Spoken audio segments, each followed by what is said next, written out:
여러분 한번 상상해 보세요. 막 수조원의 자본이 움직이는 거대한 글로벌 테크 기업이 하나 있습니다. 네, 아주 큰 기업이네요. 그렇죠. 근데 이 기업이 진짜 미래 명운을 걸고 새로운 핵심 R&D 센터장을 임명하는 날이에요. 막 언론이랑 주주들 이목이 다 집중되어 있는데 발표된 인물이 놀랍게도 기술 개발 경력이 아예 정말 전무한 사람인 거예요.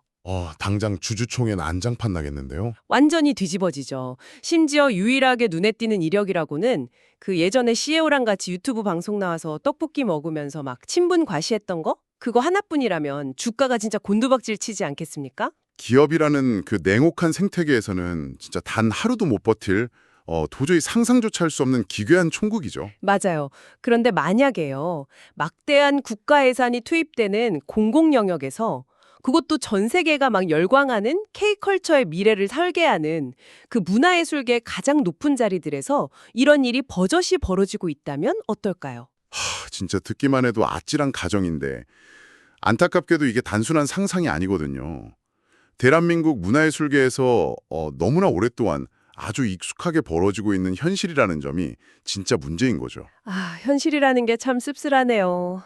이게 사실 건물을 짓는 건설 분야나 생명을 다루는 의료 쪽이라면 당장 눈에 띄는 대형 사고가 터질 텐데 문화예술 영역은 그 피해가 막 당장 내일 눈에 보이는 게 아니잖아요. 건물이 무너지는 것처럼 확 보이지 않으니까요. 그렇죠. 그렇기 때문에 자격이 좀 의심되는 인물들이 계속 위에서 내려와도 그냥 잠시 시끄럽다 지나가는 가십거리 정도로 치부되어 온 경향이 아주 큽니다. 맞습니다. 그래서 오늘 저희가 파헤쳐볼 주제가 바로 대한민국 문화예술계에서 마치 그 좀비처럼 무한 반복되는 인사 논란, 그 고질적인 구조의 민낯입니다. 아주 오늘 깊이 있게 다뤄볼 만한 주제네요. 네, 오늘 이 현상을 해부하기 위해서 저희 앞에는 최근에 굵직한 인사 논란을 날카롭게 보도한 언론 기사들, 또 이 패턴을 추적한 르포 대본, 그리고 정치권이나 유튜브에 막 아주 매서운 논평 자료들이 산더미처럼 쌓여 있습니다. 자료가 정말 방대하더라고요. 네네. 근데 본격적인 이야기에 앞서서 청취자 여러분께 진짜 꼭 짚고 넘어가야 할 점이 하나 있습니다. 아주 중요한 부분이죠. 오늘 다룰 자료들을 보면 좌파와 우파 양 진영의 아주 극단적이고 날선 정치적 주장들이 맹렬하게 충돌하고 있거든요. 저희는 여기서 어느 한쪽의 정치적 입장을 지지하거나 특정 진영을 대변할 생각이 추호도 없습니다. 네, 전혀 없죠. 철저히 중립을 지킬 겁니다. 맞습니다. 우리의 목적은 이 난무하는 팩트랑 견해들을 최대한 객관적인 해부대 위에 올려놓고 도대체 왜 이런 일이 매번 반복되는지 그 뒤에 숨겨진 구조적인 오류를 직시하는 데 있습니다. 단순한 가십이 아니라요. 진영 논리에 막 휩쓸리지 않고 문제의 본질인 그 시스템, 구조 자체를 바라보는 게 오늘 시간의 가장 핵심 미션이 될 겁니다. 좋습니다. 그럼 최근에 정치권을 막 활활 타오르게 만든 가장 뜨거운 불씨부터 한번 들여다보죠. 바로 문화체육관광부가 한국문화관광연구원 신임 원장으로 그 음식평론가 황교익 씨를 임명하면서 시작된 논란입니다. 네, 아주 폭발적인 논란이었죠. 사실 한국문화관광연구원이라는 곳이 그냥 이름만 있는 기관이 아니잖아요. 막 문화예술이랑 관광진흥을 위해서 국가적으로 연구도 하고 막대한 예산을 평가하는, 그러니까 한마디로 K컬처의 브레인 역할을 하는 곳이잖아요. 그렇죠. 그런데 문체부 장관은 그분이 가진 막 다양한 현장 경험이 K컬처를 선도하는 데 기여할 거라면서 임명을 좀 강행을 했죠. 근데 야당인 국민의힘 반발은 그야말로 진짜 화라산가 떴거든요. 여기서 제가 아까 오프닝에서 잠깐 말씀드렸던 그 떡볶이 먹방 키워드가 딱 등장합니다. 네, 그 맥락을 좀 제대로 이해하려면 시간을 좀 거슬러 올라가야 합니다. 그 이재명 현 대통령이 과거에 경기도지사로 재직하던 시절에 경기도 이천 대형 물류센터에서 아주 큰 화재 참사가 있었잖아요. 맞아요. 사상자도 많이 나오고 정말 온 나라가 비통해 있던 사건이죠. 네, 그런데 온 국민이 슬픔에 빠져 있던 그 엄중한 시점에 당시 이재명 지사랑 황교익 씨가 유튜브 방송 찍는다고 그 떡볶이 먹방을 촬영하고 있었다는 사실이 뒤늦게 알려졌었죠. 그래서 당시에 엄청난 국민적 공분을 샀었잖아요. 맞습니다. 국민의힘은 바로 그 뼈아픈 과거를 직격한 거거든요. 이번 임명은 국가의 진짜 중요한 공공기관을 정권의 사유물로 전락시킨 거다. 그리고 이 대통령의 측근 챙겨주기를 위한 전용적인 보훈 인사, 이른바 자리 나눠 먹기라고 맹폭을 가한 겁니다. 근데 반면에 여당인 더불어민주당 논리는 또 완전히 달랐잖아요. 이 야당의 비판을 두고 대통령의 정당한 인사권을 흔들고 국정 운영 발목을 잡으려는 억지 프레임이다. 이렇게 일축을 했었죠. 네네. 황신임 원장이 오랜 기간 대중하고 호흡하면서 그 음식 문화를 연구해온 진짜 현장 전문가다. 앞으로 뭐 K푸드나 콘텐츠, 관광 융합하는데 크게 기여할 적임자다. 이런 논리를 내세웠죠. 그러니까 철저히 정부의 국정 철학을 이해하고 전문성에 기반해서 한 인사다. 이렇게 방어막을 친 거군요. 그렇죠.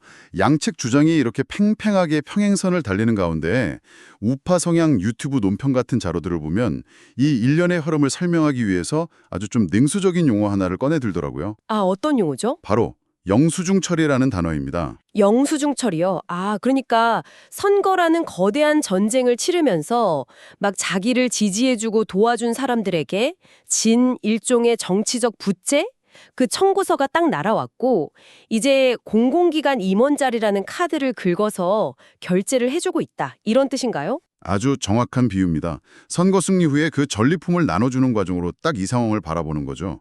근데 진짜 심각한 건 이 자료에 나타난 영수증 처리 의혹 대상이 황 원장 한 사람에서 끝나는 게 아니라는 점이에요. 맞아요. 저희가 논란의 패턴을 다룬 기사들을 쫙 펼쳐놓고 보니까 이름만 다를 뿐이지 되게 유사한 궤적을 그린 인사들이 막 동시다발적으로 눈에 띄더라고요. 구체적으로 어떤 인물들이 있죠? 예를 들면 국립정동극장 대표이사로 임명된 개그맨 출신 서승만 씨, 또 같은 극장 비상임 이사장에 임명된 배우 장동직 씨, 그리고 세종학당재단 이사장에 임명된 역사학자 전우용 씨. 면면을 보면 다 각자 분야에서 활동하신 분들이긴 한데 공통분모가 하나 딱 잡혀요. 그게 뭔가요? 이분들 모두 과거 대선 국면에서 이재명 대통령을 엄청 공개적으로 아주 열렬하게 지지했거나 친여권 성향을 막 뚜렷하게 드러냈던 인물들이라는 사실이죠. 아, 바로 그 공통분모 때문에 이게 정치적 보온 인사라는 비판에서 자유로울 수가 없는 거거든요. 네, 근데 저는 여기서 약간 좀 다른 각도로 접근해보고 싶어요. 어떤 각도죠? 요소는 어느 정권이나 일정 부분 존재하는 현실 아닙니까? 나와 철학이 맞고 내 비전을 잘 이해하는 사람을 곁에 두는 것 자체를 무조건 막 악이다 이렇게 규정할 수는 없을 것 같거든요. 그렇죠. 뭐 미국 같은 경우도 어느 정도 그런 시스템이 있으니까요. 그러니까요. 청취자 여러분도 공감하시겠지만 결국 진짜 핵심 본질은 과연 그 자리에 갈 만한 역량이랑 전문성이 그 사람에게 있는가 딱 이 질문 하나로 귀결된다고 봅니다. 낙하산을 탔어도 그 사람이 막 스티브 잡스급 천재라면 누가 돌을 던지겠어요. 네, 성과로 증명하면 되니까요. 그렇다면 자료에 나타난 이분들의 어떤 전문성 논란, 대체 구체적으로 어떤 근거들 때문에 이렇게 비판을 받고 있는 건가요? 일단 전문성 검증 과정에서 황 원장 같은 경우를 보면 과거에 대중을 향해서 던졌던 발언들이 완전 치명적인 부메랑이 돼서 돌아오고 있어요. 발언들이요? 예를 들면 어떤? 유튜브 자료나 언론 비판 기사들 종합해보면 이분이 K푸드의 핵심인 대중음식들에 대해서 되게 편향적이고 논란이 되는 견해를 계속 밝혀왔거든요. 전 세계적으로 인기 있는 떡볶이를 두고 맛없는 음식이다. 학교 앞에서 파는 걸 금지해야 하는 불량식품이다. 이런 취지로 깎아내렸고요. 아, 떡볶이 금지 발언은 저도 들은 기억이 납니다. 치킨도 비판하지 않았나요? 맞아요. 한국인들이 그렇게 열광하는 치킨에 대해서도 맛이 없다고 지속적으로 비판했고 심지어 불고기의 기원이 일본의 야키니쿠에서 유래했다. 이런 주장을 펼쳐서 관련 학계에 엄청난 질타를 받기도 했죠. 아니, 한국의 문화와 관광을 진흥시켜야 할 국책연구기관 수장이 정작 한국의 가장 대표적인 대중음식들 가치를 이렇게 폄하해왔다는 게 참 가장 큰 모순으로 지적받는 거네요. 게다가 현장 동료의 아주 냉혹한 평가도 자료에 등장합니다. 과거에 그분이랑 여러 번 음식방송 프로그램 같이 만들었던 서두겸 PD 폭로가 있었는데요. 소 PD가 황 원장을 가리켜서 미식계의 유시민 같다 이렇게 표현했어요. 미식계의 유시민이요? 그게 정확히 어떤 의미로 쓴 거죠? 방송에서 말할 때는 막 되게 그럴싸하고 해박한 지식을 가진 전문가처럼 보이는데 막상 그가 뱉은 말의 팩트를 탁 체크해보면 사실관계가 틀리거나 학술적으로 검증 안 돼서 논란의 여지가 많은 경우가 허다했다. 이런 뼈아픈 지적이었죠. 아, 겉보기엔 화려한데 실제 연구자로서의 단단한 전문성은 좀 괴리가 있다는 주장이군요. 네, 바로 그 지점입니다. 근데 잠깐만요. 저 여기서 딴지 한번 탁 걸어보겠습니다. 네, 걸어보시죠. 우리 주변에도 보면 막 평양냉면은 무조건 슴슴해야 진짜다. 가위로 자르면 안 된다. 엄청 고집 부리시는 분들 있잖아요. 음식 평론가라는 직업 자체가 대중적인 떡볶이나 치킨에 대해서 남들하고는 다른, 때로는 아주 까칠하고 도발적인 시각을 제시하는 역할 아닌가요? 그렇죠. 평론가의 역할이 그런 면도 분명히 있죠. 그러니까 대중 입맛이랑 좀 다른 마이너한 견해를 냈다는 사실 자체가 막 수천억 예산 다루는 연구원장으로서의 행정적, 연구적 전문성 결여를 증명하는 뭐 결정적 근거가 될 수 있을까요? 그건 좀 비약 아닐까요? 아주 예리한 반론이십니다. 맞습니다. 단순히 개인의 독특한 음식 취향이나 좀 남다른 평론 자체가 국가기관장 결격 사유가 될 수는 없어요. 비평의 자유는 존중되어야 하니까요. 네, 제 말이 그 말입니다. 하지만 이 논란이 단순한 어떤 음식 호불호를 넘어서 거대한 정치적 스캔들로 비화된 진짜 이유가 있습니다. 바로 그 빈약한 전문성 의혹이 아주 극단적인 정치적 편향성이랑 결합되면서 펑 터졌기 때문이에요. 이 부분을 주목해야 합니다. 극단적 정치적 편향성이 그 전문성을 어떻게 훼손한다는 거죠? 자료에 드러난 행적을 보면 대선 국면에서 그냥 단순 지지 선언을 하는 그 일반적인 수준을 아득히 넘어서 버렸습니다. 아, 수위가 높았나요? 네, 당시 경쟁 상대였던 윤석열 후보를 안중근 의사한테 총 맞은 이토 히로부미에 빗대서 맹비난을 했고요. 반대로 본인이 지지하는 이재명 후보는 안중근 의사에 비유하는 아슬아슬한 발언을 했죠. 비유가 진짜 너무 극단적이긴 하네요. 거기다 전 정권 시절 조국 전 장관 가족 재판 과정을 두고는 골고다 언덕을 걷는 예수에 비유하기도 했고요. 상식적인 선을 확 넘나드는 아주 자극적인 정치 발언을 쏟아낸 거죠. 아, 들을수록 이건 무슨 연구나 평론 영역이 아니라 사실상 최전선의 정치 투사처럼 행동해 왔다는 거군요. 바로 그겁니다. 국가국책연구기관장 자리가 어떤 곳입니까? 철저한 데이터랑 통계, 객관적 사실 바탕으로 정부 정책 방향을 엄정하게 평가해야 하는 자리잖아요. 그렇죠. 한쪽으로 치우치면 안 되는 곳이죠. 그런데 이렇게 한쪽 진영에 극단적으로 치우친 사고를 대중 앞에서 아주 공개적으로 표출해온 인물이 과연 자기랑 성향이 다른 국민들까지 포용하면서 객관적이고 공정하게 연구를 이끌 수 있겠냐? 이 치명적인 의구심이 터져 나오는 겁니다. 아, 전문성 의심에다가 객관성 상실이라는 확신까지 딱 더해지니까 전문가로서의 신뢰도가 아예 근본적으로 붕괴해버린 거군요. 같은 경우는 이 논란이 막 거세지니까 자기 SNS를 통해서 정면 돌파를 시도했어요. 오, 뭐라고 반박했나요? 비난은 짧고 예술은 길다 이 명언을 딱 인용하면서 지금 쏟아지는 의심의 눈초리들을 앞으로 극장을 아주 훌륭하게 이끌어가는 성과와 결과물로 증명해 보이겠다 이렇게 반박했죠. 아, 비난은 잠시일 뿐이고 결국 예술적 성취로 보여주겠다는 어떤 강한 의지였네요. 네. 근데 그 다짐이 과연 냉담해진 국민들이랑 문화예술계 현장 마음을 돌릴 수 있을지는 진짜 뼈를 깎는 노력으로 증명해야 하는 험난한 과제가 되겠죠. 자, 그럼 저희 여기서 개인적인 논란을 좀 넘어서 논의 국면을 한 차원 더 깊이 들어가 보겠습니다. 저는 이 대목에서 청취자 여러분과 이 질문을 진짜 꼭 나누고 싶어요. 어떤 질문이죠? 이름만 바뀌었지 이런 류의 뉴스 우리 진짜 지겹도록 들어보지 않으셨습니까? 과거 어느 정권 뉴스를 틀어도 늘 똑같은 포맷으로 보도되던 이야기잖아요. 그렇죠. 정말 잊을만 하면 나오죠. 대한민국 문화예술계에 그렇게 인재가 없나요? 세계 휩쓰는 K-팝, K-드라마 만드는 천재들이 진짜 수두룩한데 왜 공공기관 수장 자리만 가면 이 끔찍한 도돌이표가 막 무한 반복되는 걸까요? 도대체 무슨 마가 낀 걸까요? 그 막막한 질문에 대해서 저희가 살펴본 르코 대본 자료가 아주 뼈아프고 명쾌한 구조적 분석을 제시해주고 있습니다. 결론부터 딱 말씀드리면 이건 우연도 아니고 인재 부족도 아닙니다. 그럼 뭔가요? 철저하게 의도됐거나 수십 년째 방치되어 온 구조적인 시스템의 붕괴, 딱 그 자체라는 겁니다. 건설이나 의료랑은 다른 문화예술계만의 어떤 독특한 구조적 맹점이 있다는 거. 네네. 예를 들어 국토부 장관 자리에 토목 전혀 모르는 비전문가를 정치적 보상으로 앉혔다고 해보죠.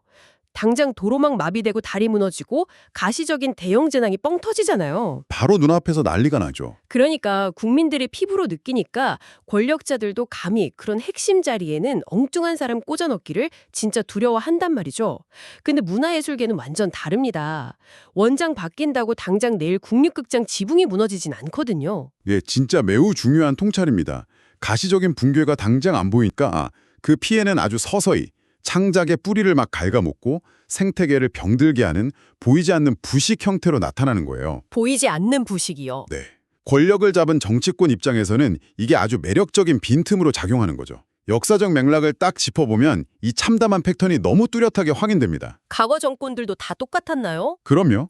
과거 이명박 정부 시절에 자기들 정치 성향 맞는 사람들만 요직에 앉히는 이른바 코드 인사 논란, 이거 엄청났고요. 아, 기억납니다. 이어지는 박근혜 정부 시절에는 아예 정권의 비판적인 예술인들 지원 끊어버리려고 명단 만들었던 그 전 세계적으로 유례가 없는 블랙리스트 사태가 있었잖아요. 맞아요. 그때 문화계가 완전히 얼어붙었죠. 네. 그리고 촛불 들고 출범했던 문재인 정부는 좀 다를 줄 알았는데 결국 거기도 대선 캠프 출신 인사들을 무더기로 공공기관장에 앉히면서 캠프 출신 보훈 인사라는 꼬리표를 떼질 못했습니다. 윤석열 정부나 지금 이재명 정부 논란도 뭐 다를 게 없고요. 그렇습니다. 정권 깃발이 보수냐 진보냐 파란색이냐 빨간색이냐 이건 전혀 중요하지 않았어요. 권력 바뀔 때마다 정치적 충성도나 그 캠프 기여도가 사람의 실제 현장 전문성을 그냥 가볍게 짓밟고 이겨버리는 이 기형적인 패턴이 단 한 번도 안 사라졌다는 게 자료의 지적입니다. 와, 역사로 이렇게 쫙 훑어보니까 정말 소름 돋네요. 이건 마치 우리가 쓰는 스마트폰 운영체제, 그 OS에 절대 안 지워지는 치명적인 악성 코드 깔려있는 거랑 똑같잖아요. 아주 딱 맞는 비유네요. 선거 끝나면 임명되는 기관장이라는 그 앱만 그냥 새 정권 입맛에 맞게 업데이트될 뿐이지 그 앱을 골라내는 선발 기준이라는 근본 시스템 오류는 수십 년째 썩어가고 있다는 거군요. 맞습니다. 그래서 자료에서는 이 악성 코드가 계속 작동하는 핵심 원인, 이른바 반복의 3대 원인을 딱 분석을 하고 있습니다. 3대 원인? 어떤 것들이죠? 첫 번째는 임원추천위원회 같은 검증 시스템이 있긴 한데 대부분 정부 입맛 맞는 인사들로 채워져서 그냥 거수기 역할로 전락해버리는 그 허술한 제도 한계고요. 아, 그냥 도장만 찍어주는 위원회. 두 번째는요? 두 번째가 참 핵심인데 문화예술 분야 특성상 판매량이나 권립 횟수처럼 막딱 떨어지는 객관적인 핵심 성과 지표, KPI를 들이대기가 어렵다는 맹점입니다. 성과 평가가 주관적일 수밖에 없다는 걸 권력자들이 아주 교묘하게 악용하는 거죠. 아, 예술을 수치로 평가하기 힘든 걸 역이용하는 거군요. 그럼 가장 치명적이라는 세 번째 원인은 뭡니까? 바로 정치적 보상의 거대한 압력입니다. 대선이라는 큰 전쟁 치르고 나면 캠프에서 뛰었던 수많은 사람한테 전리품 나눠줘야 하잖아요. 그렇죠. 챙겨줄 사람이 한두 명이 아닐 테니까요. 근데 논공행상하려고 해도 경제부처나 권력기관은 감시는도 워낙 많고 고도 전면성이 필요하니까 함부로 막 자리를 내주기 벅차거든요. 반면에 문화예술계 공공기관들은 상대적으로 언론 감시도 덜하고 대중적 인지도나 막연한 경험이라는 포장지로 덮어버리기 쉽단 말이죠. 아, 정치권 입장에서는 이보다 더 완벽하고 진짜 만만한 보상용 휴가지가 없다는 거네요. 맞습니다. 진짜 씁쓸한 현실이죠. 아, 정말 듣고 있을수록 가슴이 막 답답해집니다. 그럼 묵묵히 현장에서 땀 흘리면서 진짜 문화예술 만들어가는 그 수많은 종사자들은 피눈물 나지 않겠습니까? 이런 낡아빠진 인사 시스템에 대해서 현장 목소리는 지금 어떤 상황인가요? 현장 분위기요. 단순한 실망을 넘어서 아예 분노로 펄펄 끓어오르고 있습니다. 한겨레나 미디어오늘 기사 보면 문화연대 비롯해서 수많은 문화예술 단체들이 막 청와대 앞 규탄 기자회견 예고하면서 거세게 반발하고 나섰거든요. 길거리로 나와서 마이크 잡고 분노하는 핵심 이유가 뭡니까? 이유는 딱 하나입니다. 공공문화기관 수장 자리는 어쩌다 선거 한번 도와주고 명함 파서 월급 루팡이나 하는 그런 명예직이 아니라는 거죠. 그럼요. 아까 예산 규모부터가 다르다고 하셨잖아요. 맞습니다.